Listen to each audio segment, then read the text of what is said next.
ठीक है। तो efficient and inefficient unit of production sales distribution method.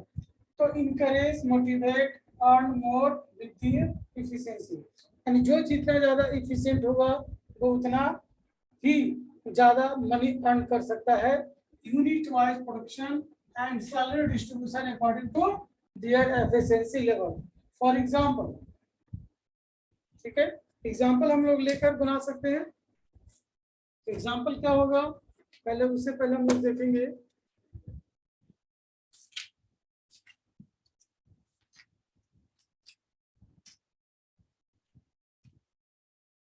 at which efficient and inefficient worker are paid different rate.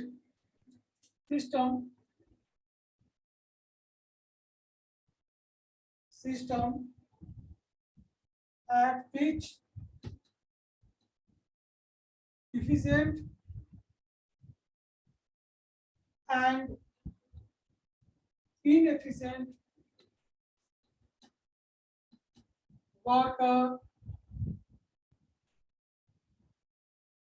efficient and inefficient workers are paid at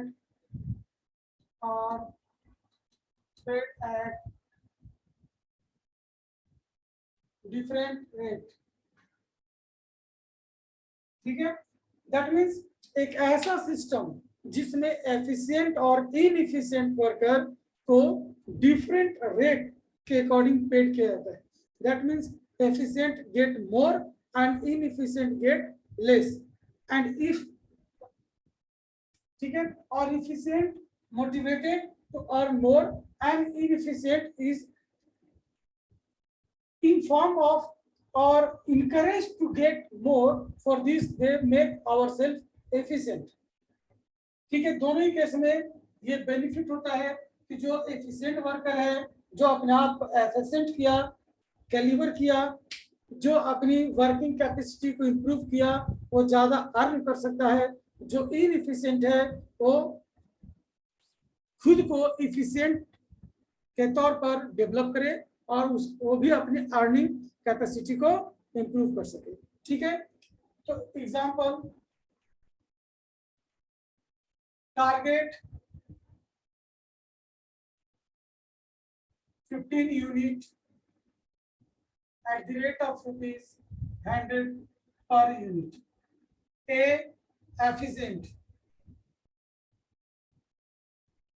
B inefficient। ठीक है, ए जो है efficient worker है और B जो है inefficient worker है। ए जो है अगर 15 यूनिट के अर्न किया तो मान लो 15 प्लस 5 बराबर 20 यूनिट प्रोड्यूस किया, और ये 15 यूनिट ही प्रोड्यूस किया, तो 20 unit into 100 equal to 2000 rupees, और ये 15 unit into 100 equal to 1500 rupees ही लेगा। That means efficient worker having chance or having opportunity to get to earn more than inefficient worker in differential piece based system। ठीक है, अब ये क्या करेगा, बी इनकरेज होगा, फिर इफिशिएंट होंगे तो हमें ज्यादा अर्न करने का अपॉर्चुनिटी मिलेगा। तो यहाँ बी जो है सेल्फ डेवलप करेगा और इफिशिएंट बनने का कोशिश करेगा, और इफिशिएंट जो है और अर्निंग के पॉइंट ऑफ व्यू से या और ज्यादा अर्न करने के लिए वो और ज्यादा वर्क पर फोकस करेगा। लेकिन इन सबके बावजूद यहाँ जो टारगेट है वो टारगेट फिक्स होता है। That means minimum per day, per hour, what ever, या एज अ केस में भी फिक्स किए जाते हैं मैनेजमेंट के द्वारा। Target, daily target, weekly target, monthly target, hourly target etcetera, वो मिनिमम है, उतना तो टारगेट पे अचीव करना ही है। आप उससे अधिक किए, it's your capacity, your capability, then you if you are working more using your more capability then you will earn more। ये बेनिफिट और ये अपॉर्चुनिटी किस में है, डिफरेंशियल पीस बेस सिस्टम में। जो जितना ज्यादा काम करेगा वो जो उतना अर्न करेगा, जो लेस वर्क करेगा वो उतना कम अर्न करेगा। तो लेस का यहाँ चांस है कि यहाँ पर टारगेट फिक्स है मिनिमम 15, आप मैक्सिमम कर सकते हो।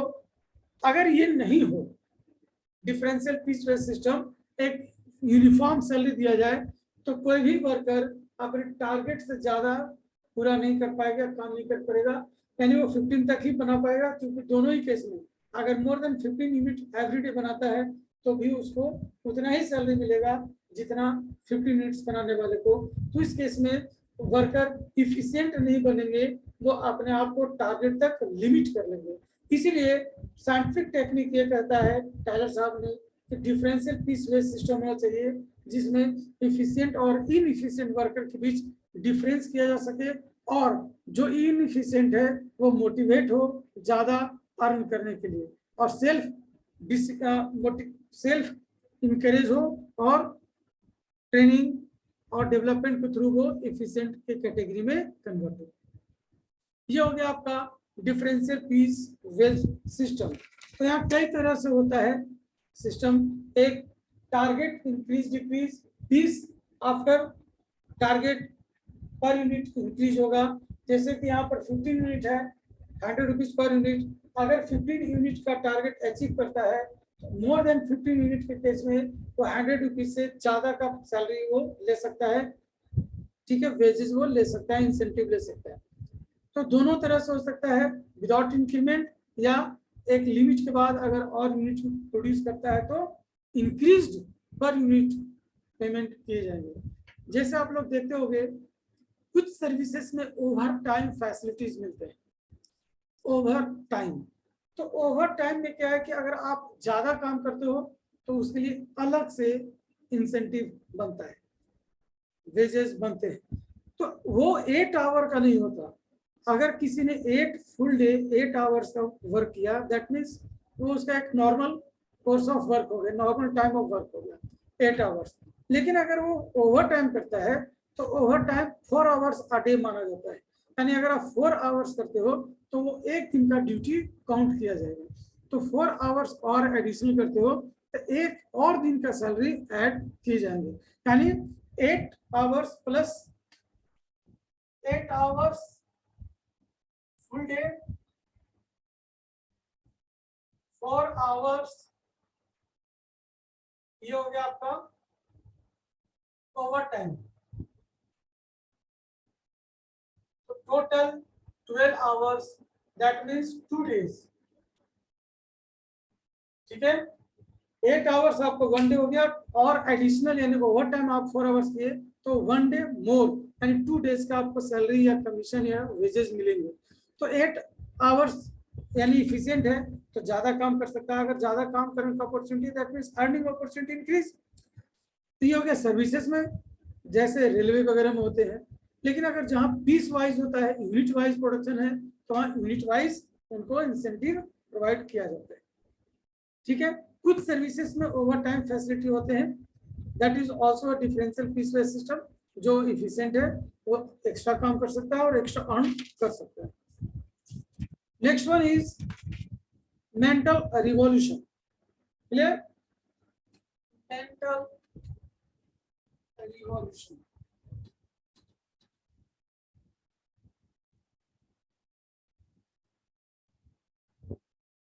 Mental revolution,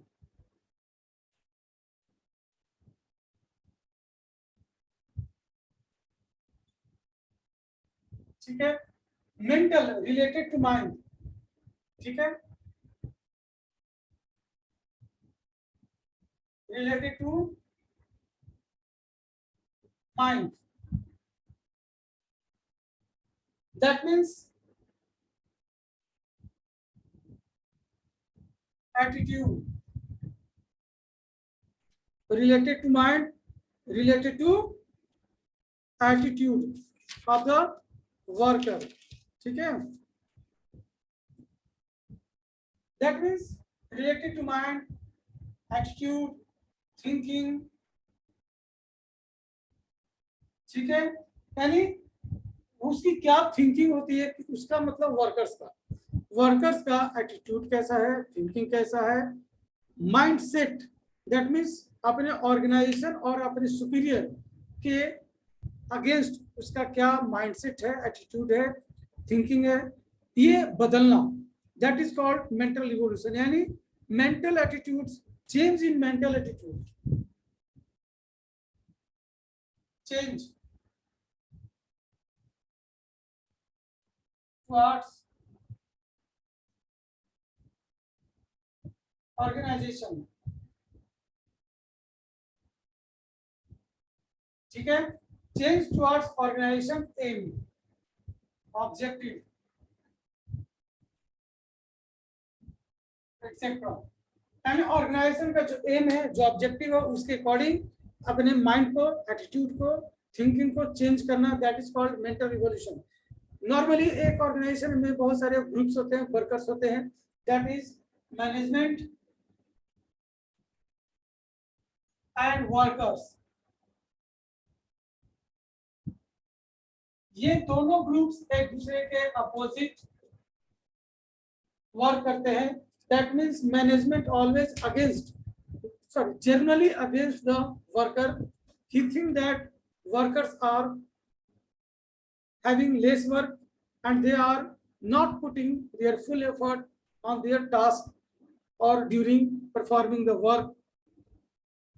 And workers think that management always provide over task, over work and paying less against that work.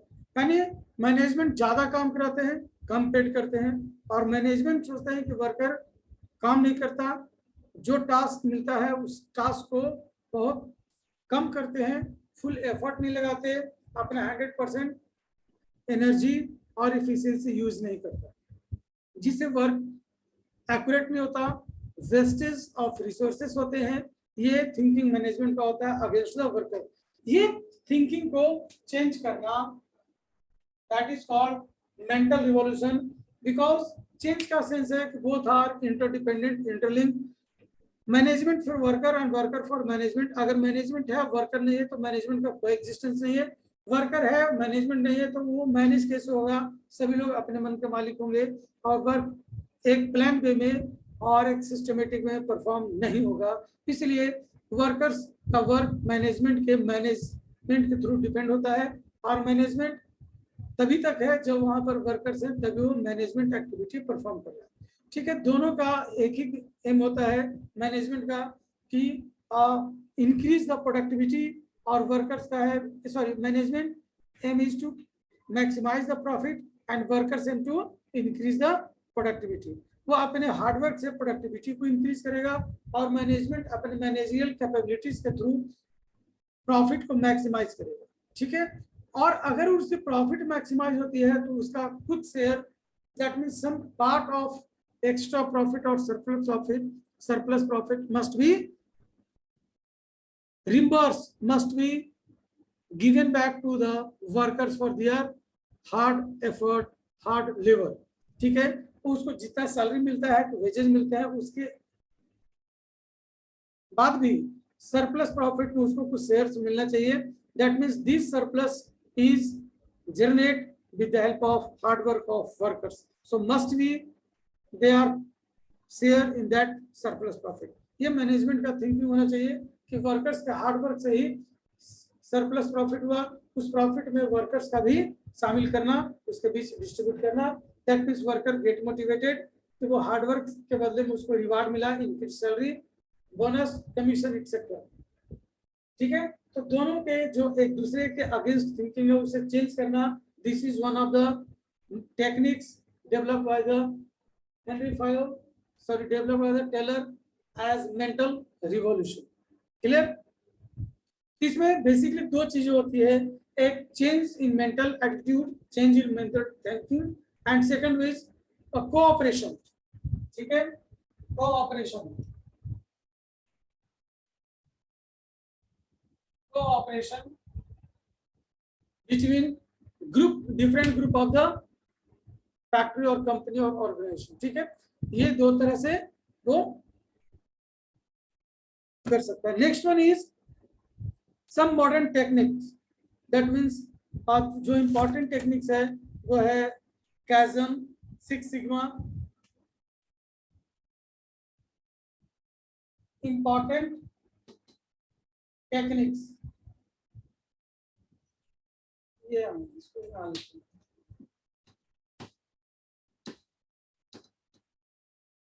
Some important techniques.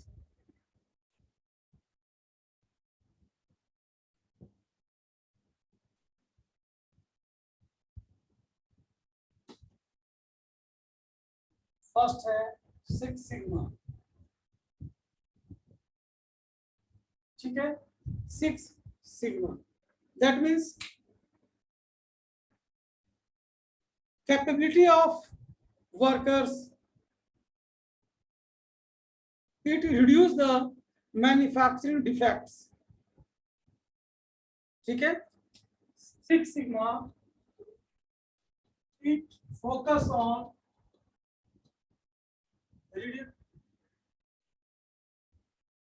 reduction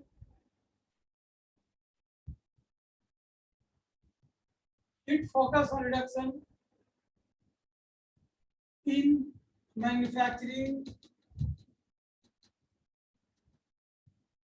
defects. ठीक है, यानी minimise the defect during manufacturing.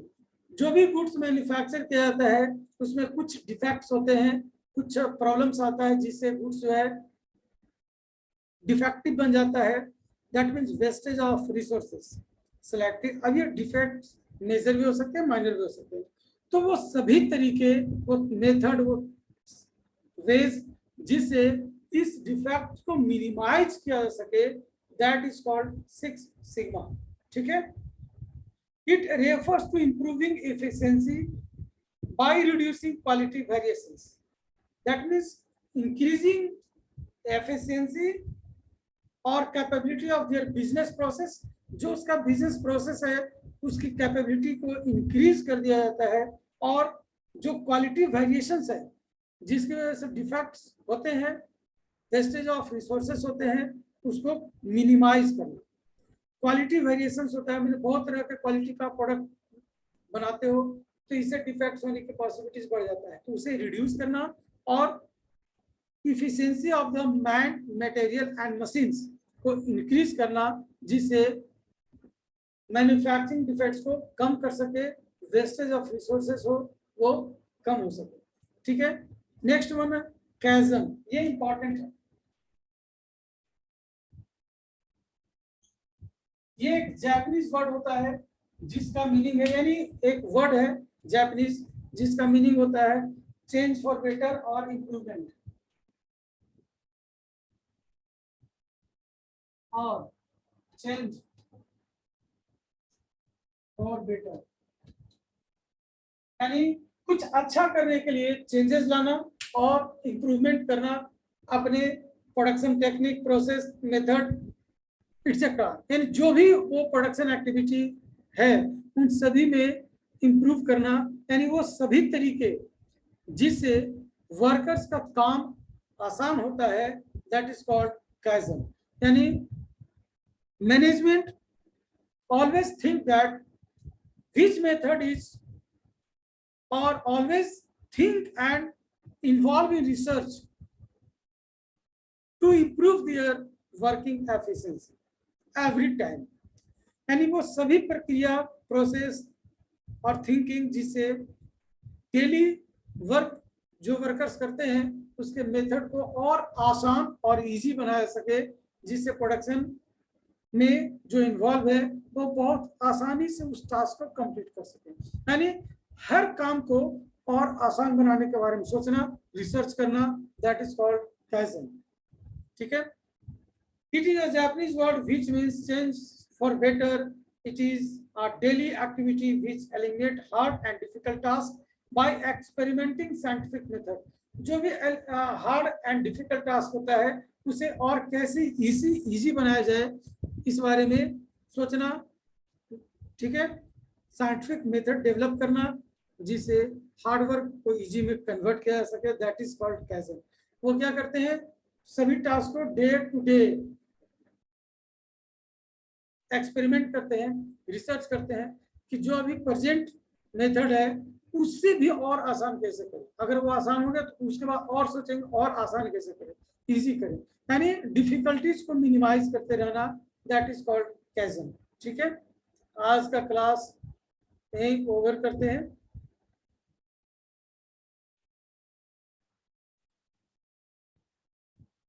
ठीक है, आज का क्लास